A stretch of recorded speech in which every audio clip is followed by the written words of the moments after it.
and it's just hard, right? It's a very sad book, Yeah, I mean, truly a tragedy. Shakespeare could never. honestly. R.F. Kuang could do Hamlet. Shakespeare could not do the Poppy War trilogy.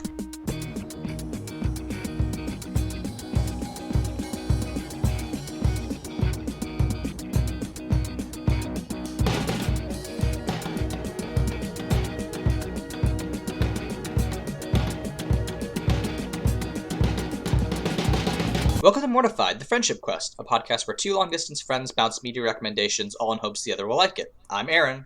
And I'm Leyla.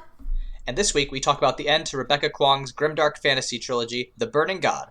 Before we snort orpium to activate our superpowers, remember you can help us on Mortified the Legitimacy Quest by subscribing to us on YouTube, iTunes, or Spotify, signing up for our monthly newsletter through the link in our show notes, or following us on Twitter at MortifiedPod. Leyla, should we recap how we initially came upon this subject of conversation? We got an arc because Aaron asked, and then for some reason they gave it to him. Shout out to Pamela Jaffee and Harper Collins. You'll probably never hear this, but I deeply appreciate you taking a chance on us. It was a great, nice thing to do. Thanks.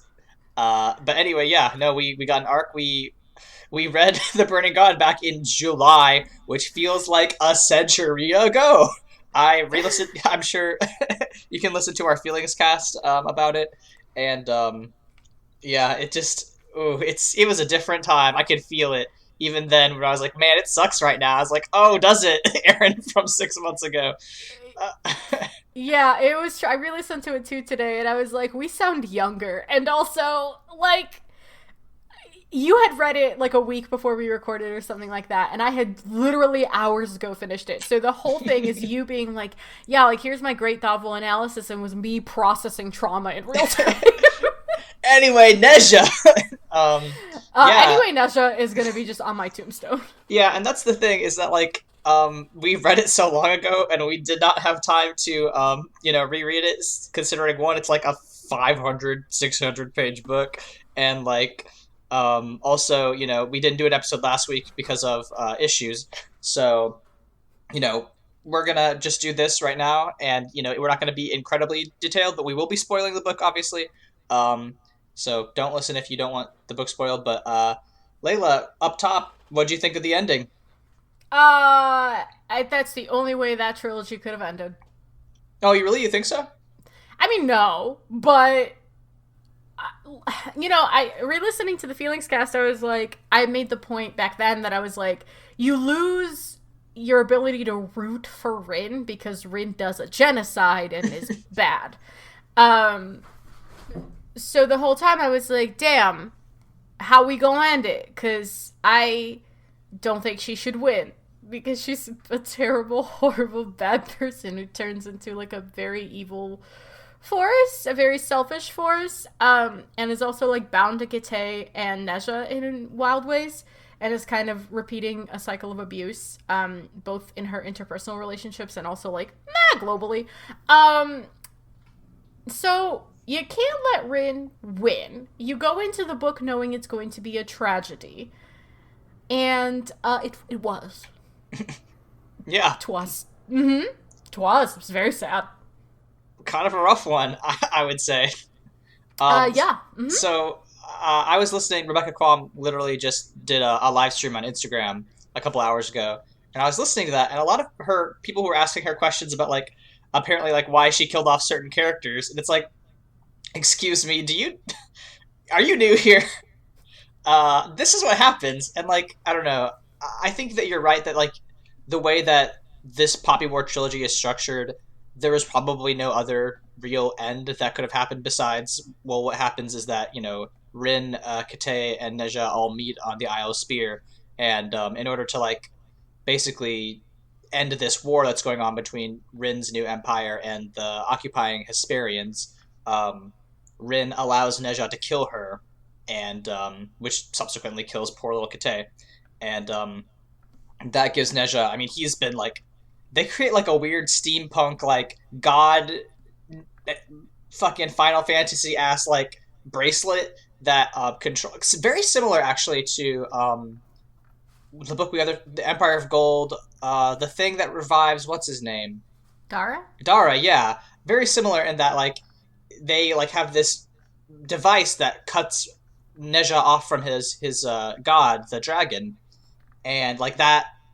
one it allows him to be mortal, but also like it allows him to control the dragon and them to control him subsequently. Um, so that's this weird situation that we find ourselves in. And like Rin makes this calculus because she's very angry at Neja for understandable reasons, but also at this point in the book when we'll talk about it, which is the masterful, most important part of the book in my opinion. Rin's losing her goddamn mind throughout the course of this whole series, but especially in the last act of this book, she becomes a hyper paranoid, power hungry nightmare person, and she has her as close to a redemption as she could get at this point, which is like realizing that she could fight the Hesperians forever, and millions or more people will die, and it still might not make a difference. And so she allows Neja to kill her in the hopes that like maybe this will allow Nikara to become something beyond just this battlefield. And it's a very I have a lot of conflicting emotions about it because like you know right, it is in some ways, right, you could argue that this is like, oh well, you're just allowing the colonialists to win, and that I don't think that's necessarily true, and Rebecca Kuang certainly doesn't want that to be the takeaway. But like what she was talking about in her Instagram live was that like, yeah, this she doesn't actually know, right? A lot of this stuff is like she doesn't actually have like a headcanon for, because that's what good writing is. It's not adding stuff after the book is written. um, and like she wanted that to be ambiguous, like whether or not this was a good decision. But she was hoping that maybe ultimately like this is how, if you bend the knee to the occupiers and the colonists, like you still give the common people and the rest of your empire, a chance to survive, even if throughout the book like they're trying to take you, like destroy your culture. And it's definitely worth having a deeper conversation about, but I'm sure that'll come out in the weeks and months to follow. Yeah. I mean, like you said, it's a lot of. First of all, if you don't follow Rebecca Kuang on social media, you should, because not only is she insightful and wonderful and does a lot of like live events and Q&As, just like the one she just did, but she's also devastatingly fucking funny, and it's just unreal, honestly. And she's also working on like a dark academia Oxford novel, which I'm very excited about. I will read anything this wonderful woman publishes. I'm very, very excited. But yeah, like you said, it's hard, right, to process this ending, because Hesperia does kind of like win, you feel me? But at the same time, it's a tragedy that has been so well constructed and so well written that like it hurts, but you're like, damn, Neja, you really, I don't know if I agree, but you got the spirit, I guess, like you try to really puzzle out, like, the whole point of fiction is to relate to it, and that's how we relate to things and stories we learn about the world. And, I can't really put myself in the shoes of, like, a rich demigod prince emperor who now has to live as a political prisoner of a colonizing force. That's not a thing I can put myself in the shoes of. So judging the situation becomes extremely difficult. And I mean, that's the point, probably. But, it was one of those endings that feels really inevitable. And aren't we all trying to survive under a colonizing force? I mean, we live in the U.S., so yes, for us, that's true. Yeah. Listen, unless you live in, like, I guess, England, you're probably trying to survive under some colonizing force. Yeah. I guess, no, that doesn't track, sorry. we all, if you live in a country, you're probably doing some shit, unfortunately. States are generally bad. Yeah, we've learned that, haven't we? Yeah, yeah. Christ. I'm wondering if you could talk more, because I know Neja is your sweet baby boy. About Neja, because like I do feel that like at the end of this trilogy, you do absolutely empathize with Neja, even though he's again, objectively a bad person. I don't know, Um, he's a snitch. yeah, he's a fucking narc. He sold out the entire fantasy China to the English, like, so that sucks. But also, like, you can. That's the thing we talk about Rebecca Kwong's characterization. You know why he does it, right? His dad. Oh god, we have to talk about Viceroy's death. Oh god. Dude, that fucked me up. I don't remember what happens, but basically Rin takes I over. do. Yeah, do you want to talk about Viceroy's death real quick? Yeah, so Rin shoots down Viceroy's fucking helicopter, whatever, and then she's like, oh, I have weird fucking, I don't want to say daddy issues, but like essentially weird wanting to be controlled by somebody who looks like Neja issues. And I'm gonna kiss this old man and burn him from the inside the fuck out. I had to take a break. I had to pause. It was a little much. I mean, the whole trilogy's a little much, but like in a way yeah. where you can't put it down. Yeah, no, I mean it was incredible, compelling writing, but like, yeah, she does definitely make out with her ex boyfriend's dad and then breathe fire down his neck. Until he fries like a Thanksgiving turkey. Yeah, a lot of really fucked up deaths. Sister Petra's was very good, where she like stuffs her full of opium and clamps her mouth shut, which is like pretty dark. Um,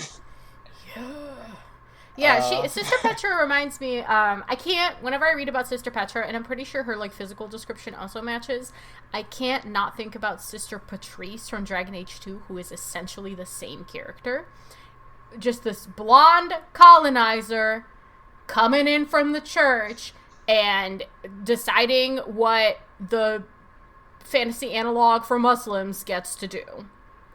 oh, is that what Dragon Age is about? Oops. Oh, dude. Dragon Age is about many a splendid thing, and by splendid I do mean I can't start. We can't. That's a 3-part episode. We can't do this right now. That's one for every game. And no, sorry, 2. I can squeeze talking about the games in 2, and then 1 just for Fenris, and that's okay. It. But anyway, yeah. So yeah, I can't, because that's like an archetype, right? This, like, what is the shortest possible way I can say this in?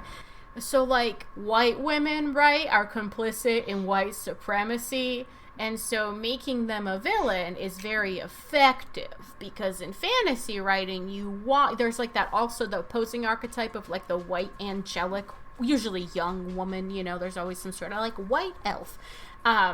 Actually, in the Dragon Age movie, there is such a character. Of course there's a Dragon Age movie. Why wouldn't there be a Dragon Age movie? Yeah, there's a Dragon Age movie and a Mass Effect movie, and they're the same exact plot, except the genders of the characters and love interests are switched. Very funny. Anyway, so, yeah, there's always... same with, what is that Will Smith movie where he's a cop? Bright. Same with Bright. There's fuck, yeah. Bright, okay. What a movie. There's like a white angelic, there's that archetype of like innocence and youth and whatever. All well and good. But then you have to flip it on its head a little bit with a sort of older, more commanding, colonizing force in Petra. Yeah, like you have to square the Western ideal of womanhood with the reality of white women's complicity, like you said, in patriarchy and marginalization of other folks. Like, and then this is a historical based book, like, so that's why it makes perfect sense.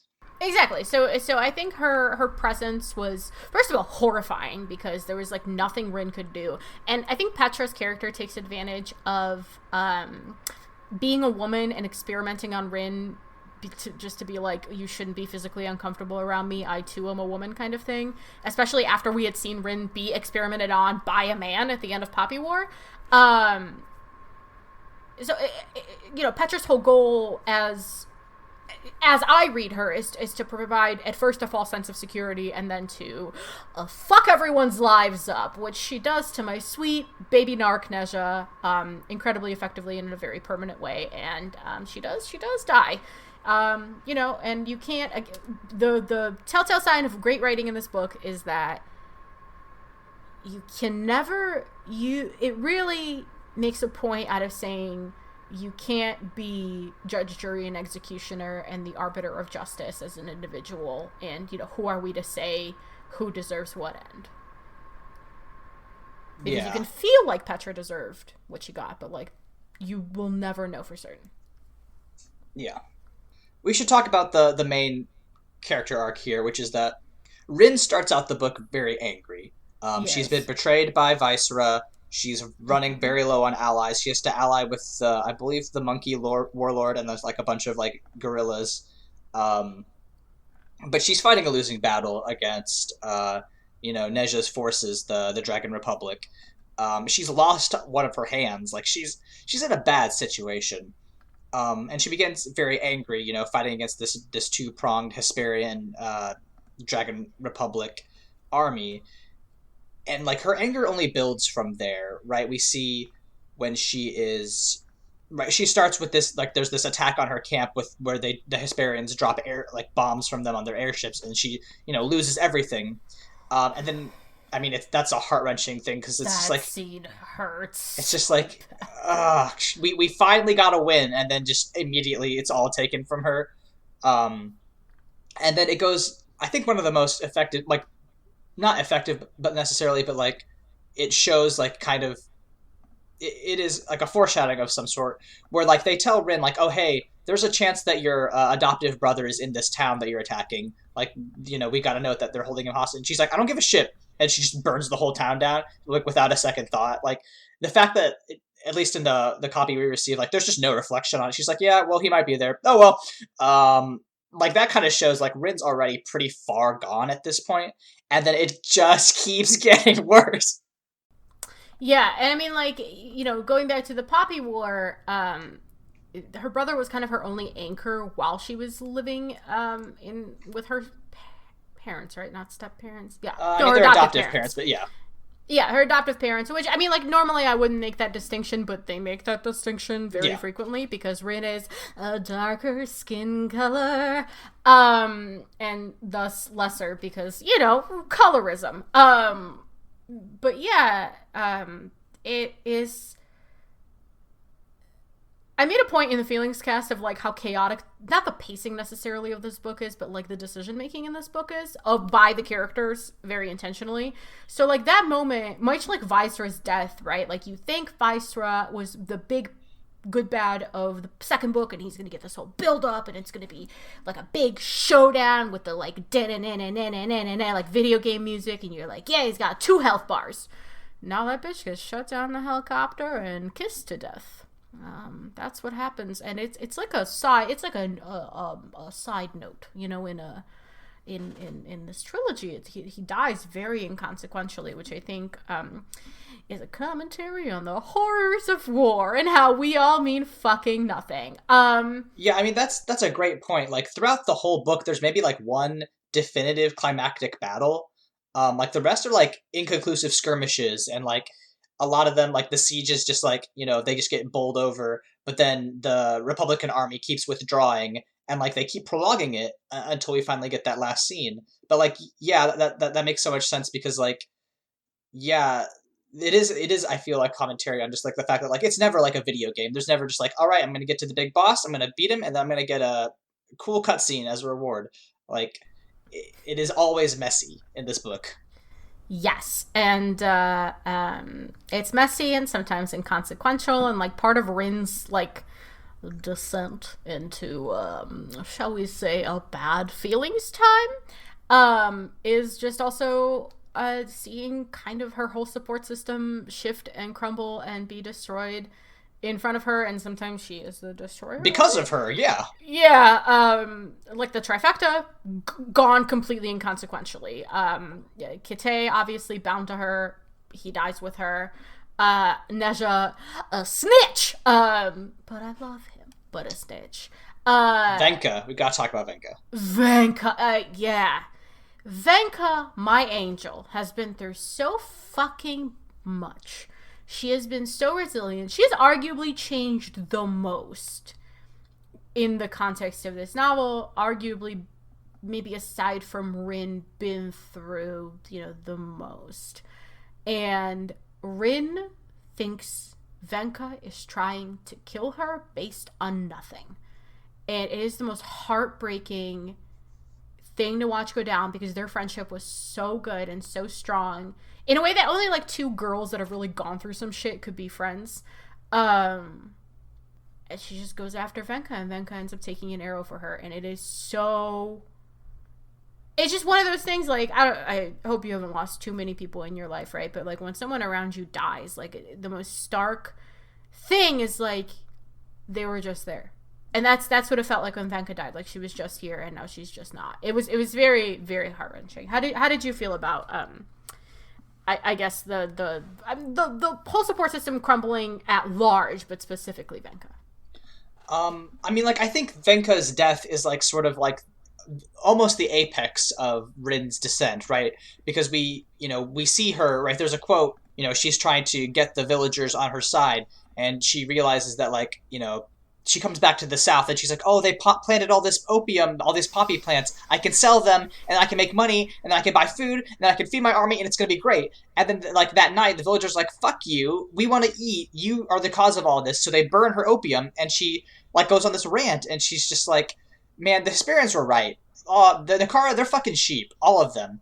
No wonder Petra thought the Nakara were inferior. Ren saw it now. No wonder the Trifecta had ruled like they did, with abundant blood and ruthless iron. How else did you stoke the masses except through fear? Right, and that's like, okay, we can see where Rin is slowly, like, twisting herself and making herself out to be, like, both the victim and the, literally the god. She starts going by, like, the goddess and the god.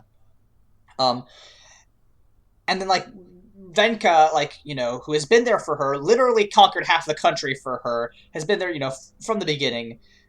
Venka is like, hey, why are you making these bad, shitty decisions? And she's like, oh, are you a spy? Because I've been getting letters from somebody, and I think you're a fucking snitch. And then Venka's like, what are you talking about?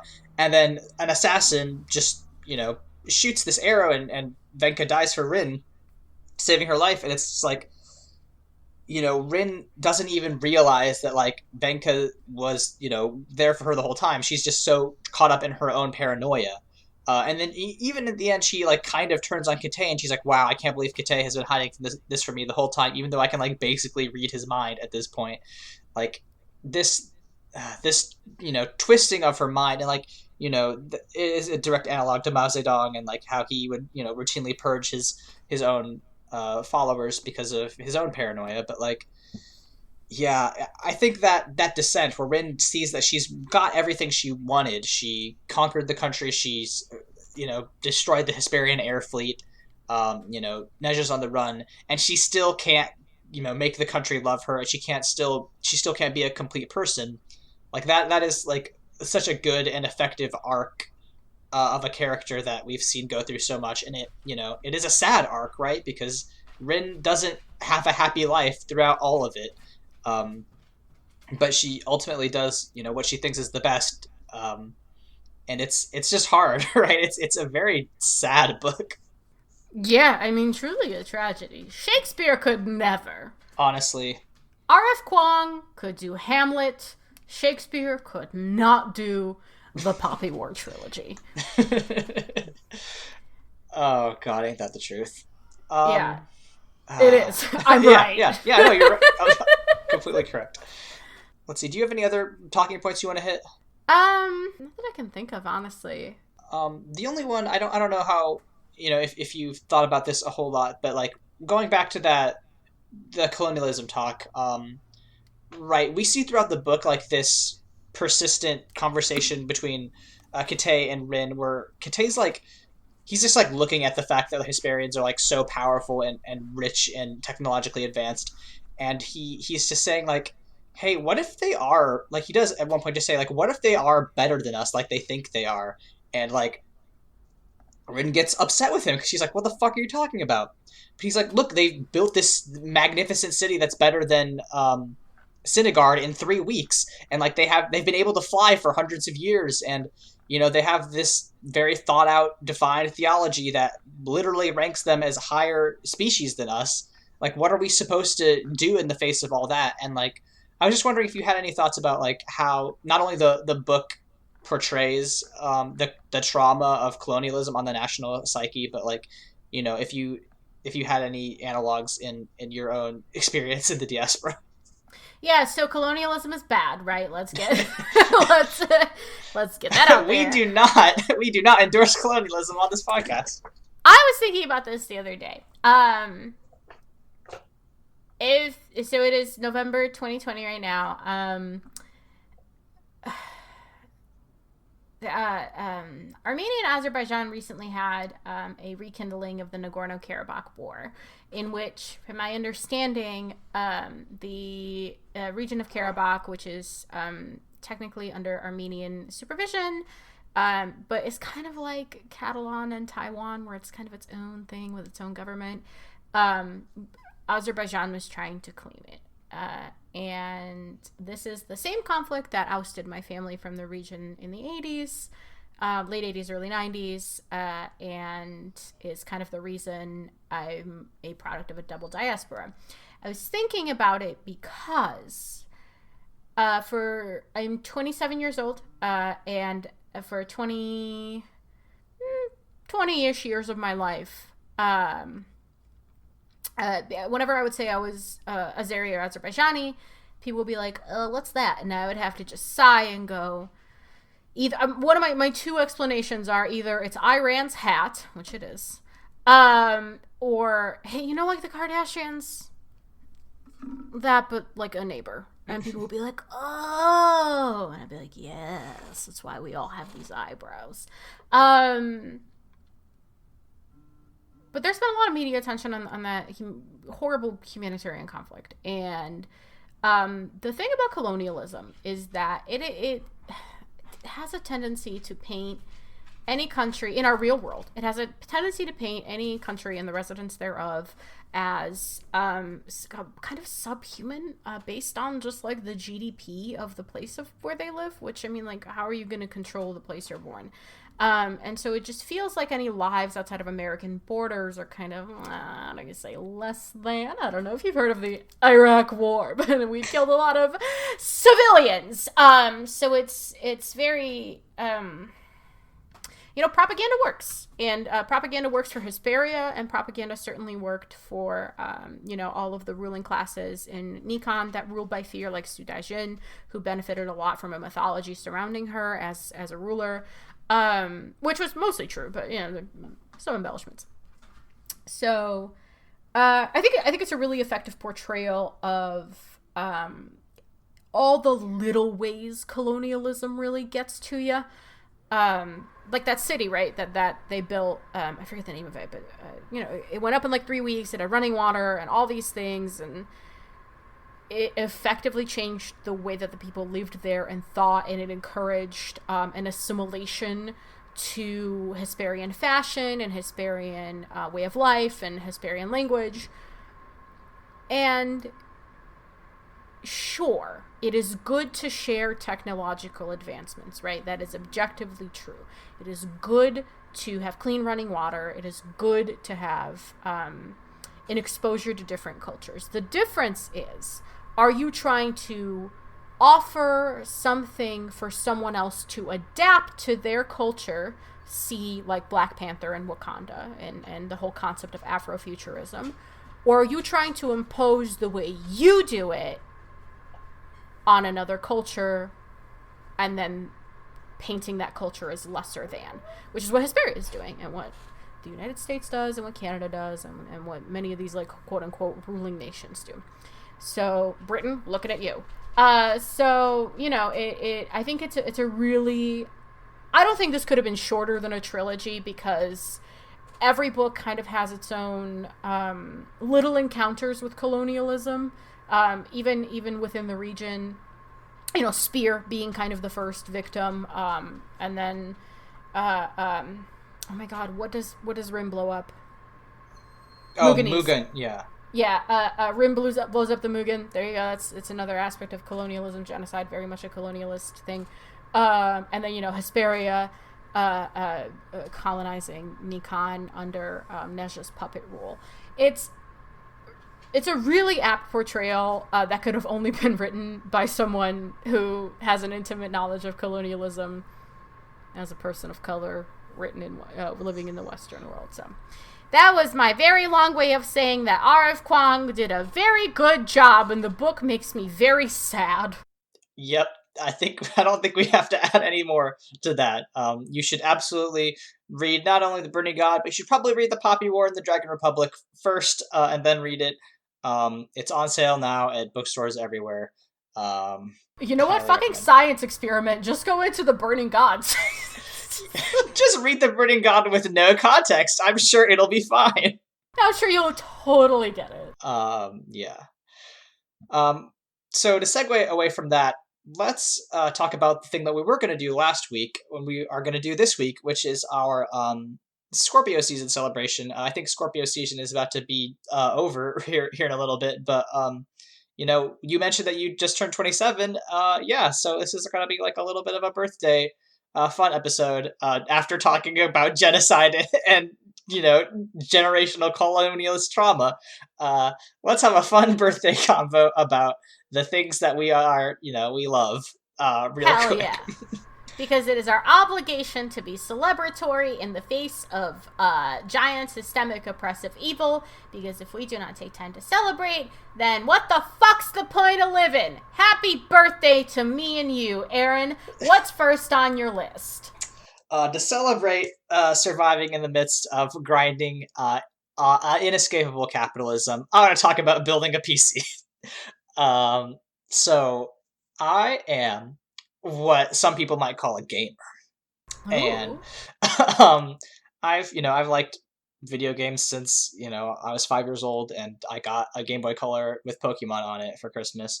But I really became interested in PC games like at the end of grade school with the Total War franchise, which, if you don't know, is basically like both a turn-based and real-time strategy game where you command a little army around and have individual, units of like between 30 and 200 soldiers.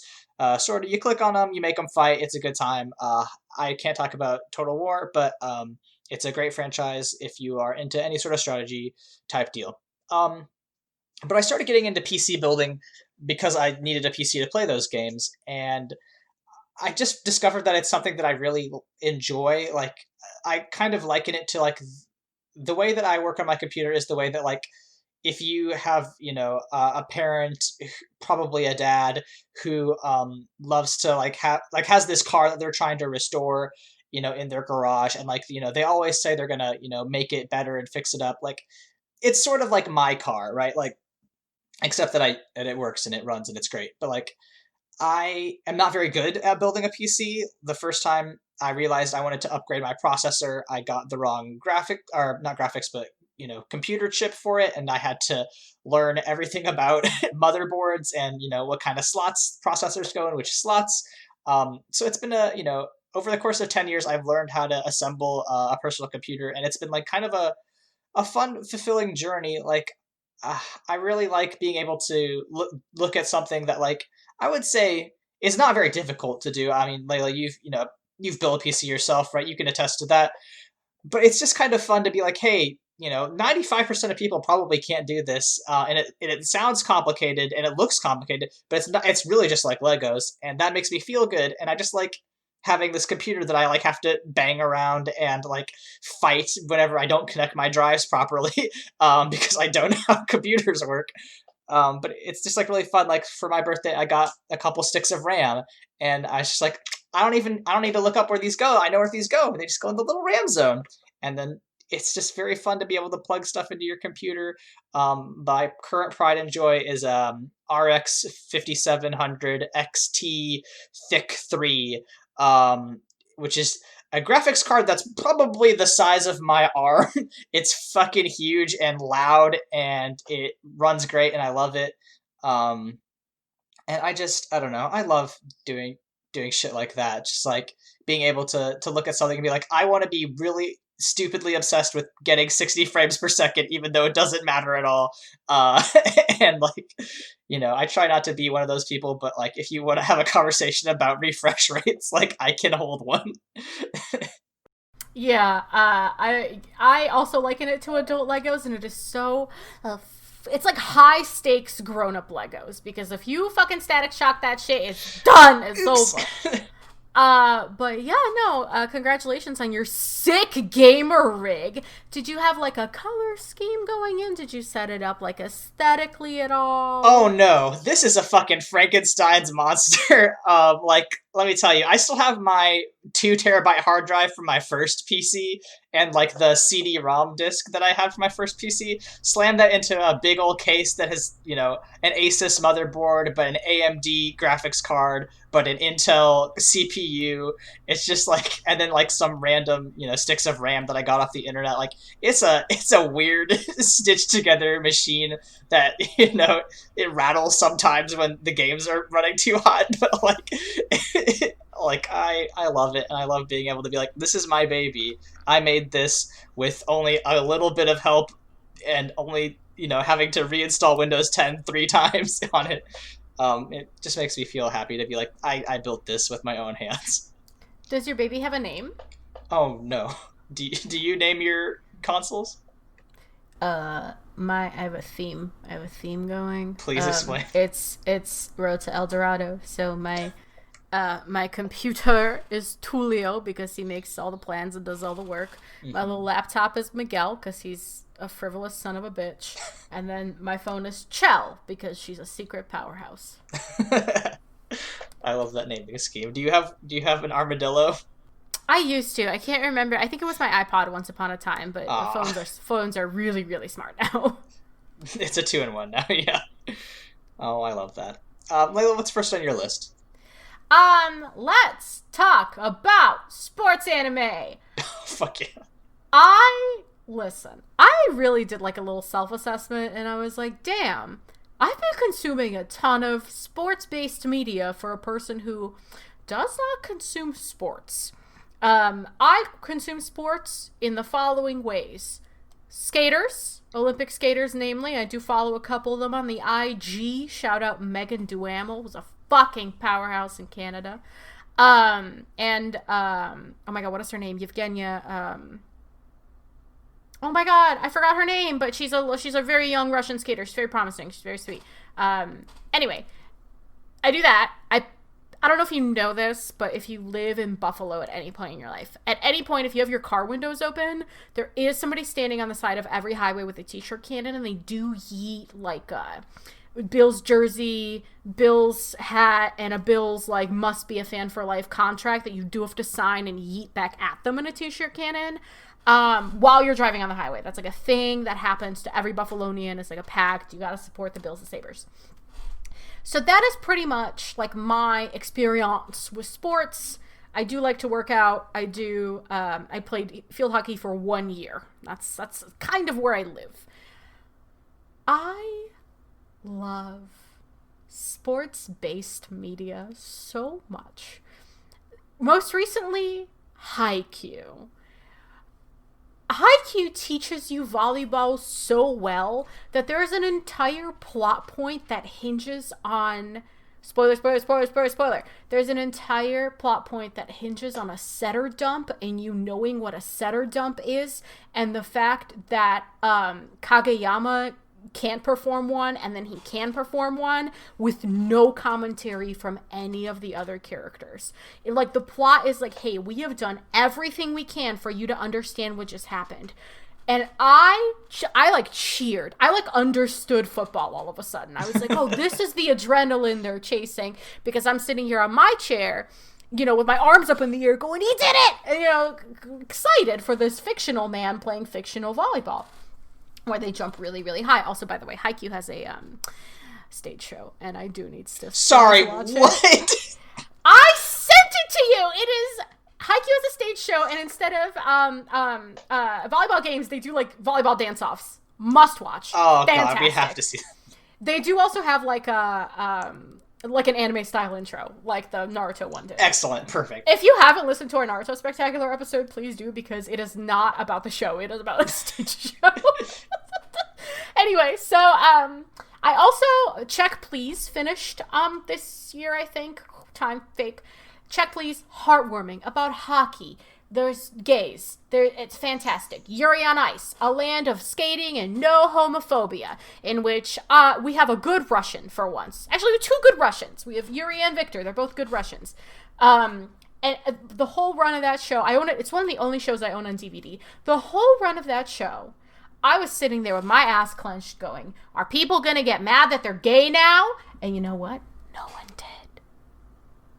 They kissed on the rink, and no one got mad that they were gay. I was like, damn, son, this is the fucking high I've been chasing for years. Because even Check Please has like a bit of light homophobia. It gets resolved, but it's there. And I noticed this, and Fence. I also love Fence, which is a comic series about high school boys fencing. It's also incredibly gay.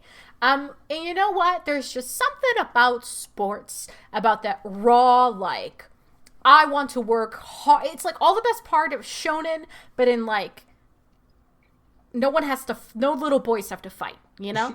It's all extremely low stakes. It's sports. And to me, that's fucking thrilling. I love that shit. When Kageyama did that setter dump, my ass was cheering. I was excited. I was ready. I was jazzed. I was like on a high. It was great. I can't wait to watch season 4. I want to read the manga so bad because it just looks so good. And like, it's just this beautiful, heartwarming shit where you're like, damn, I wish I could work that hard in a team of people to achieve a common goal. It just makes you want to be like, Haikyuu makes me want to be a better person, which is a big achievement in this year of our Lord 2020, specifically in quarantine. So that's something I've been loving lately, is sports anime. Excellent. Speaking of wanting to be better, my second thing is hiking. So longtime listeners will know that I used to do cross country and track in high school, and I used to be like something of a distance runner. I am no longer that. My bones are broken, and I don't like to be cold outside. But I do like hiking. And that's weird, right? Because hiking and distance running are fairly similar in that you are going a long distance and are, going to be outside where it could be cold. But the thing is that hiking is walking, which is a lot easier than running. So, based on that premise, I'd say it's, more fun to do. But in my short life, I've actually gone on like several really great hiking trips. Probably the first like most memorable hiking trip I went on was with my father when I was 16. We climbed a mountain in Colorado, and it was just like a very scary experience because at one point I was like literally staring down the edge of a mountain, and I like almost shit my pants because it was like 14,000 feet to the bottom, and we had to do like some very intense climbing. I'll never do that again. I've told my father I'll never do that again, but it's just like another one of those things where it's like I like to say that I've done some wild accomplishments. Similarly, when I was in undergrad, the summer before my senior year, my scholarship group went on this really great trip to Utah and to Nevada to go hiking in like Zion National Park and Goblin Valley State Park, just like out in the West, right? We saw all the arches, we saw the desert, and that's like what I would say like one of the top experiences of my life, just like best trip ever. I got to hang out with my college friends and go hiking, and then recently, back in I want to say 2018, me and my dad also went out to Glacier National Park, and like the first day there, like we saw like a grizzly bear and her cub, and me and my dad were like, well, we're probably not gonna have a better experience than that. But like I like hiking because it is right. Because I did all that stuff in high school. I like have this guilt. I mean, that also has to do with the fact that it was a Catholic high school. But I have this guilt about not exercising, and I really do want to exercise more. But I'm also one of the kinds of people that can't really do that unless I have somebody else with me. So which is why I don't exercise very much anymore.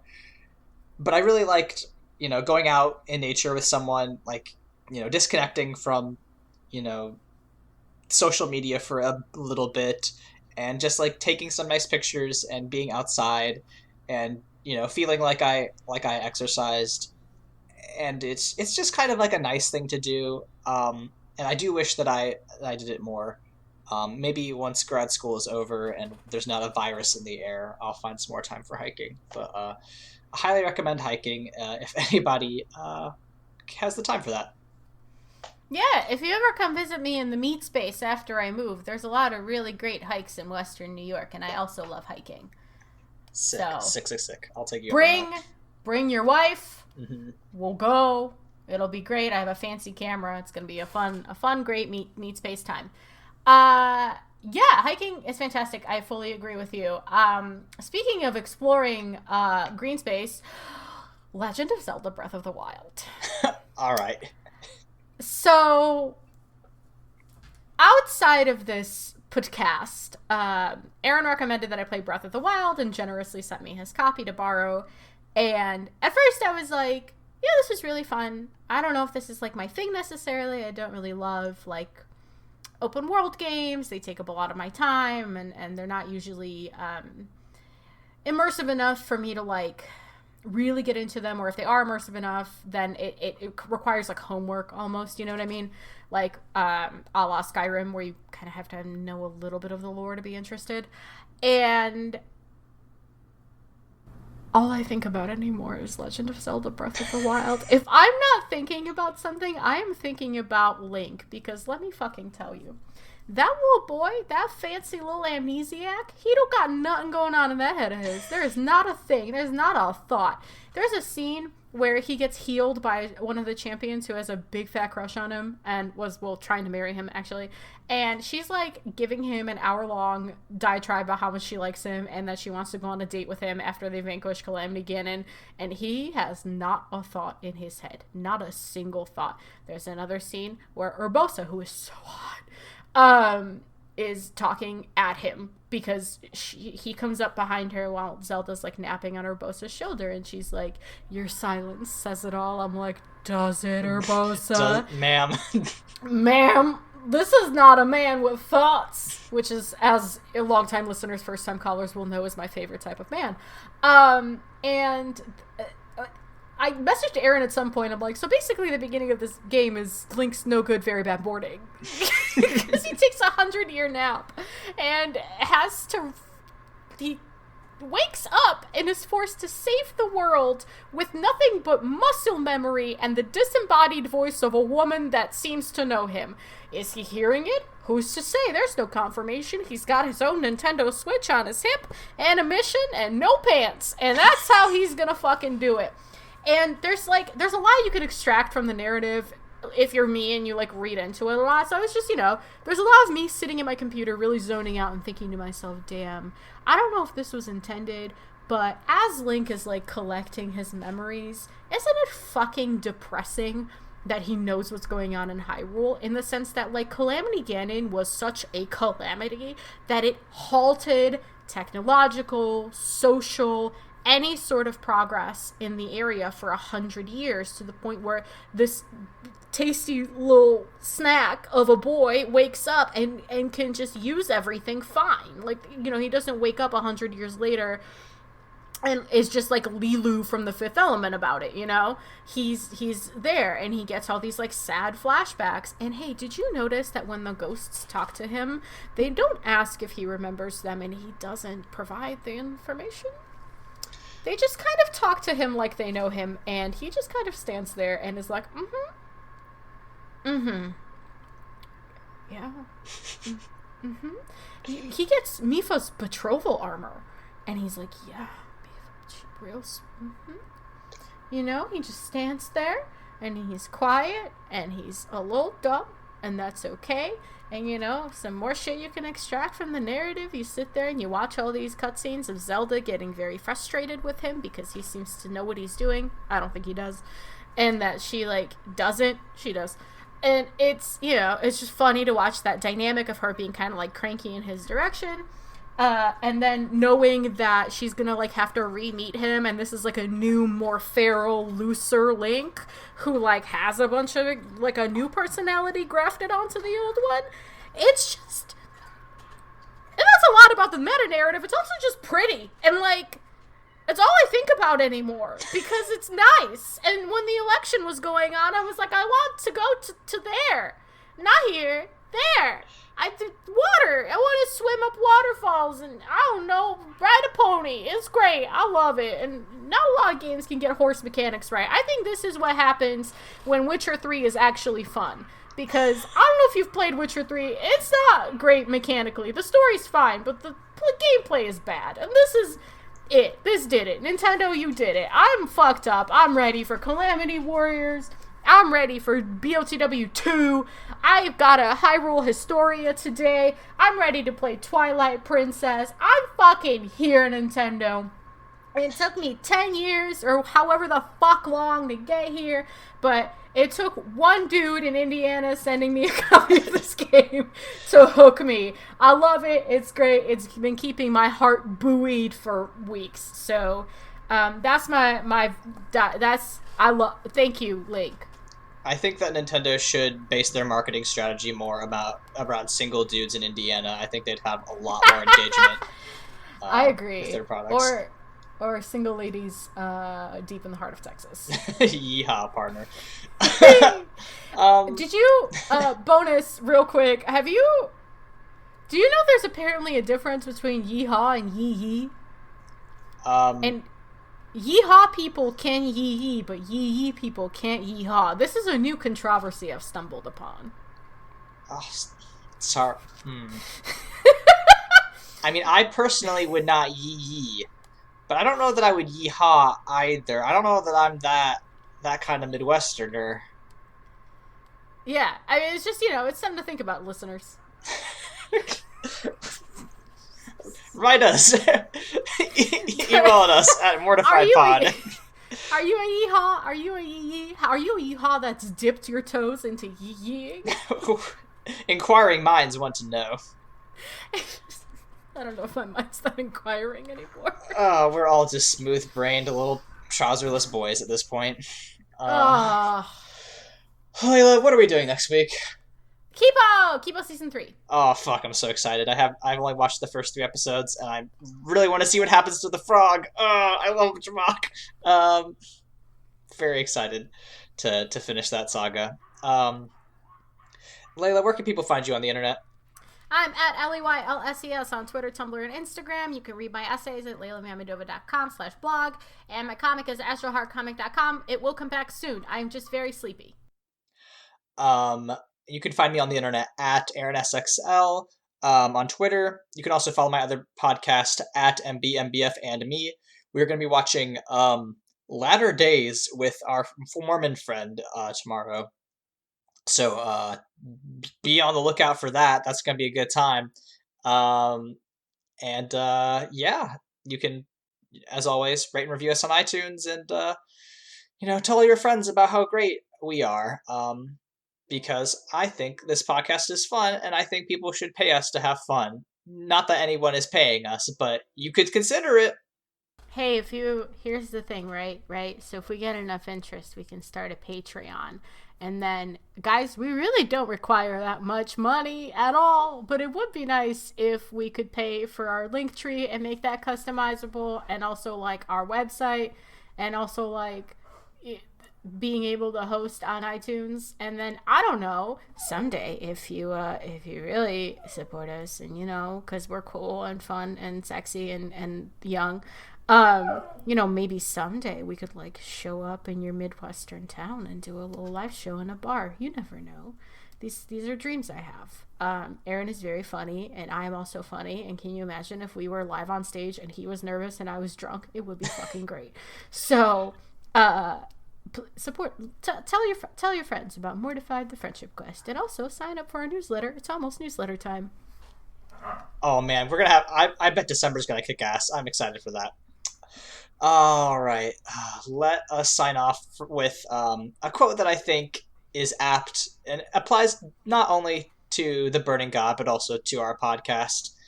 I am the force of creation. I am the end and the beginning. The world is a painting, and I hold the brush.